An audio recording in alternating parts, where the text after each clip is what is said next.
অবশেষে গতকাল দুপুরে শুভশ্রী গাঙ্গুলি বাড়ি ফিরেছেন, মানে ফ্লাইটে করে দুবাই থেকে ফিরেছেন। সেটা অনেকেরই স্বস্তির খবর, মানে একটা স্বস্তির খবর যে আমাদের টলিউডের একজন আটকে পড়েছিল দুবাইতে যুদ্ধ পরিস্থিতির কারণে। ব্যাপারটা কি হয়েছে না, যে ইরান ও ইসরায়েলের যুদ্ধের জন্য একটা মধ্যপ্রাচ্যের দেশগুলোতে অস্থিরতা দেখা গিয়েছিল। তো সেই কারণে ফ্লাইট বন্ধ রাখা হয়েছিল আকাশপথে। কারণ তোমরা ভালো করেই জানো, এটা নতুন করে বলতে হবে না, যে সুরক্ষার জন্য যেভাবে মিসাইল ছুড়ে যুদ্ধ লেগেছিল সেই কারণেই। তো শুভশ্রী গাঙ্গুলি আটকে পড়ার পরে তাকে নিয়ে অনেক কিছু সমাজ মাধ্যমে লেখালেখি হচ্ছিল। এমনকি আমিও বলেছিলাম যে যারা দার্জিলিংয়ে ঘুরতে যেতে পারছে না, টাকা জমাতে পারছে না চেষ্টা করেও, সেখানে এটা এক প্রকার বিলাসিতা বলেই মনে হয়। কারণ পরিস্থিতি বুঝে ঘুরতে যাওয়া উচিত। যেখানে শুভশ্রী গাঙ্গুলির বাচ্চা বায়না করেছিল দুবাইতে ঘুরতে যাবে, তাই তিনি ছুটিতে গিয়েছিলেন, কিন্তু পরিস্থিতি বুঝে যাওয়াটা উচিত। আর সব কিছুতে বিলাসিতা না দেখানোই ভালো। আর মনে রাখতে হবে যে জনগণের জন্যই আজ তোমরা এই জায়গায়। দেখো, শুভশ্রী গাঙ্গুলিকে কোনো আক্রমণ বা তাকে নিয়ে ঘৃণা আমি ছড়াচ্ছি না। খারাপটা কোথায় থেকে লাগা শুরু হচ্ছে জানেন? এই যে টলিউড ইন্ডাস্ট্রির একের পর এক রাজনীতিতে জয়েন করছেন। কোয়েল মল্লিক তার মধ্যে একটা উদাহরণের মধ্যে পড়া গেল। মানে যে কোয়েল মল্লিক আমি আলাদা দেখতাম, মানে আমি কেন, গোটা মানুষ আলাদা দেখতো। তো জনগণের টাকাতেই, জনগণের জন্যই আপনারা আজকে সেলিব্রিটি, কিন্তু তাদের ইমোশনকে আপনারা, মানে কি বলবো, কোনো রকম তোয়াক্কা করেন না। মানে তাদের ইমোশনকে হাতিয়ার করে আপনারা মনে করেন যে নিজের কিভাবে কার্যসিদ্ধি করা যায়, স্বার্থ সিদ্ধি করা যায়। তো এটা খুবই কষ্টের। যখন থেকে কোয়েল মল্লিক এই কাজটা করেছেন তখন থেকেই সবার প্রতি একটা কেমন বিতৃষ্ণা জন্মে গেছে, আর কাউকে বিশ্বাস করতে পারছে না কেউ। ঠিক আছে? তো এই যে শুভশ্রী গাঙ্গুলি গেছেন, শুভশ্রী গাঙ্গুলি কালকে দেশ থেকে ফিরেছেন, অনেকেই তো টোল করা শুরু করে দিয়েছে যে তৃতীয় বিশ্বযুদ্ধ থামিয়ে শুভশ্রী গাঙ্গুলি দেশে ফিরেছেন। আবার কেউ বলছে যে যেন মহাকাশ থেকে ফিরেছেন। শুভশ্রী গাঙ্গুলি মিডিয়ার সামনে এটা বলছেন যে সবার ভালোবাসা আশীর্বাদই যেন সে শক্তি পেয়েছে। একটা কঠিন পরিস্থিতির মধ্যে ছিল, ভয়ের মধ্যে ছিল। আর সব থেকে তার ফ্লাইট থেকে আসার ফেরার পথে যে দৃশ্যটা নজর কেড়েছে সেটা হচ্ছে বাবা রাজ চক্রবর্তী, ইয়ালিনীর বাবা, ইউভান ইয়ালিনীর বাবা, মানে শুভশ্রী গাঙ্গুলির হাজব্যান্ড। সে যখন তার মেয়েকে নিয়ে গেছে, মেয়ে তার মাকে কোলে জড়িয়ে ধরেছে, গলা জড়িয়ে ধরেছে, সেখানে তাকে দেখে বোঝা যায় যে সে তার মাকে কতটা মিস করেছে। সেই দৃশ্যটা বেশ নজর কাড়া। দেখো, শুভশ্রী গাঙ্গুলি একজন মা হিসেবে, ওয়াইফ হিসেবে যথেষ্ট ভালো, কিন্তু এই যে মানুষকে আজ বিশ্বাস করা যাচ্ছে না, যে মানুষ কোথাও গিয়ে ভক্তদের বা যারা একটা মানুষকে সেলিব্রিটি বা বড় কিছু তৈরি করছে তাদের ইমোশনকে নিয়ে অনেকেই খেলা করছে। এটা একেবারেই ঠিক হচ্ছে। শুভশ্রী গাঙ্গুলির ওপর কোনো রাগ ক্ষোভ আমার নেই। তাকে মানে অভিনেত্রী হিসেবে আমার যথেষ্ট ভালো লাগে। তবে কাউকে বিশ্বাস করা যাচ্ছে না যে কেউ রাজনীতিতে যে আসবে না। তবে ওনার হাজব্যান্ড কিন্তু রাজনীতি করেন, পলিটিক্স করেন। দেখো, অনেকেই হয়তো বলবে যে এই দলটা বলেই এত কথা হচ্ছে, অন্য কোনো দলে হয়তো এত কথা বলতাম না আমি, কিন্তু অন্য দলে গেলেও কোয়েল মল্লিক আমি সেই কথাই বলতাম। আজকে আমার যে ফেভারিট অ্যাক্টর জিৎ দা, বুম্বাদা, দেবদাকে আর নিয়ে নাই বা বললাম, দেবদাকে অভিনেতা হিসেবে ভালো লাগে, সিনে ব্যক্তিত্ব হিসেবে যথেষ্ট ভালো লাগে, কিন্তু রাজনৈতিক ব্যক্তিত্ব আমার তো দেবদাকে ভালো লাগে না, কখনোই ভালো লাগে না। তো দেবদা, বুম্বাদা, এরা যে কোনো দলেই যদি কখনো চলে যায়, আমি যে তাদেরকে নিয়ে যে কতগুলো মানে 100টা হয়তো ভিডিও বানিয়ে ফেলবো যে এটা সে ঠিক হলো না, সে কখনোই আশা করিনি এরকম ভিডিও বানিয়ে ফেলবো। কারণ খারাপ লাগার জায়গাটা কখনো ধরে রাখা যায় না। এই যে আবেগ, এই যে আবেগ, তোমাদেরকে এত ভালো লাগে, তোমাদের সিনেমা আমরা টিকিট কেটে দেখতে যাই, আমাদের কষ্টার্জিত অর্থ থেকে তোমাদের সিনেমা দেখতে যাই, ঠিক আছে? সেই কষ্টার্জিত অর্থ থেকে তোমাদের সিনেমা দেখে একটা রিভিউ করি, আমাদের কষ্টার্জিত টাকা দিয়ে নেট ভরে সেই টাকা দিয়ে ভিডিও বানিয়ে আপলোড করি, কষ্টার্জিত টাকা দিয়ে ফোন কিনে বা ক্যামেরা ডিভাইস কিনে সেটা নিয়ে ব্যবহার করছে, কষ্টার্জিত টাকা দিয়ে এই মাইকটা কিনেছি।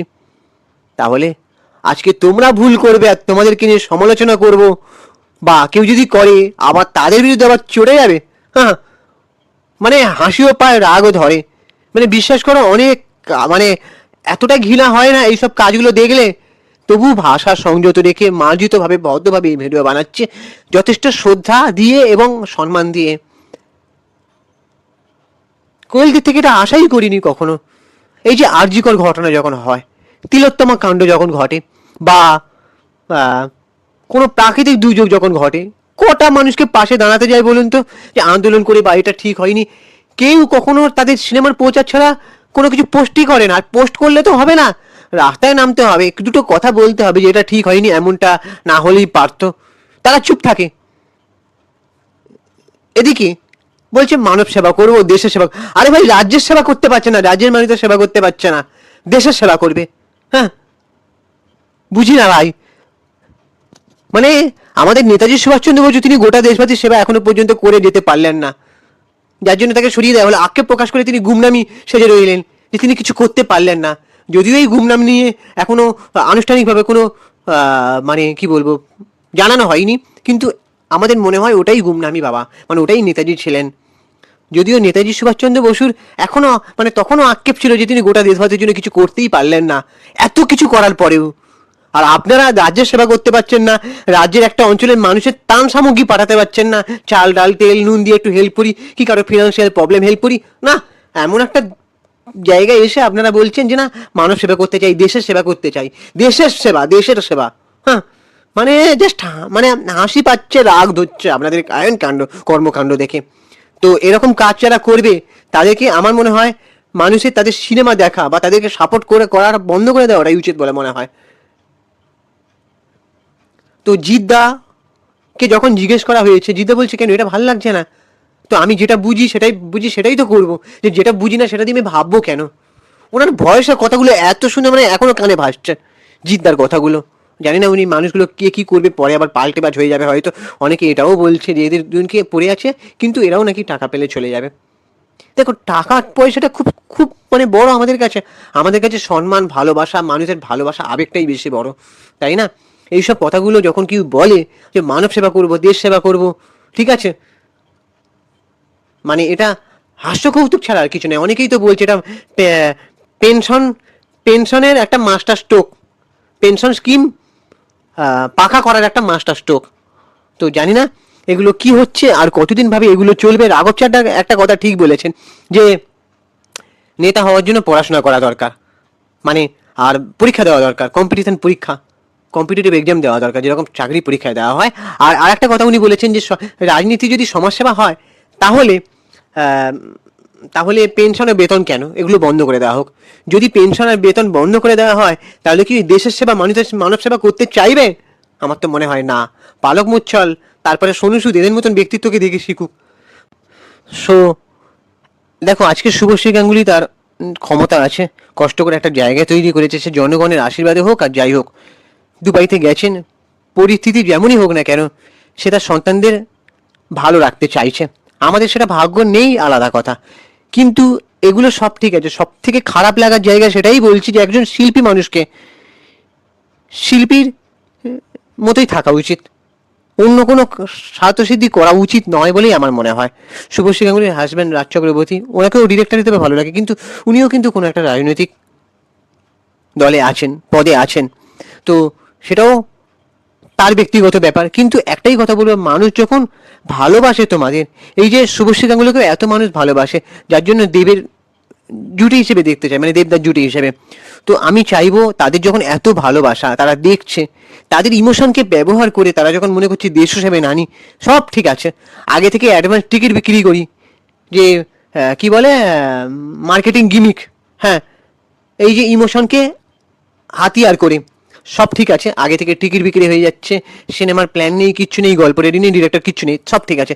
কিন্তু কখনো মানুষ চায় না তো তোমরা কোনো একটা রাজনৈতিক দলে যাও, যে কোনো রাজনৈতিক দলে তোমরা যাও, মানুষ চায় না।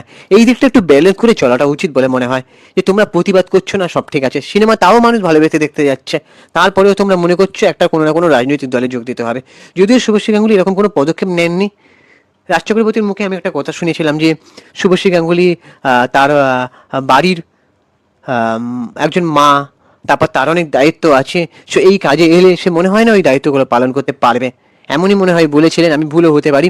তো তার মানে কি রাজনীতিতে যাওয়ার ইচ্ছাটা সবারই থাকে, তো জানি না। তো এই জিনিসগুলো ব্যালেন্স করে চলা উচিত বলেই আমার মনে হয়। এবার বাকি তোমাদের কি ওপিনিয়ন অবশ্যই কমেন্ট করে জানাও, আর আমাদের চ্যানেলটাকে সাবস্ক্রাইব করে দাও, ভিডিওটাতে একটা লাইক দাও। আমি ইনস্টাগ্রামে রয়েছে সুপ্রিয় পৌশালী সিনেমারিয়া। ওখানে গিয়ে ফলো করে দাও। আর হ্যাঁ, শুভশ্রী গাঙ্গুলি দেশ থেকে ফিরেছেন, এটাতে আমিও খুশি হয়েছি। তবে হ্যাঁ, আরও মানুষ বিপদে আছে, তারাও কোনো একটা কারণে ফিরতে পারছেন না তাদের দেশে, বা এটা ছাড়াও অনেক মানুষ বিপদে আছে, তারাও যেন বিপদ থেকে মুক্তি পায়, তাদের কথাও মানুষ ভাবুক, যে তাদের জন্য প্রার্থনা করুক, যে প্রত্যেকটা মানুষ যেন বিপদমুক্ত থাকে, সুস্থ থাকে, সুরক্ষিত থাকে। আর শুধু প্রার্থনা করলেই তো হবে না, সরকারকেও ব্যবস্থা নিতে হবে যে প্রত্যেকটা মানুষকে যেন সুরক্ষিত জীবন দেওয়া যায়। যাই হোক, এবারে আজকের মতন টাটা। এবার তোমাদের কি ওপিনিয়ন অবশ্যই কমেন্ট করে জানাতে পারো।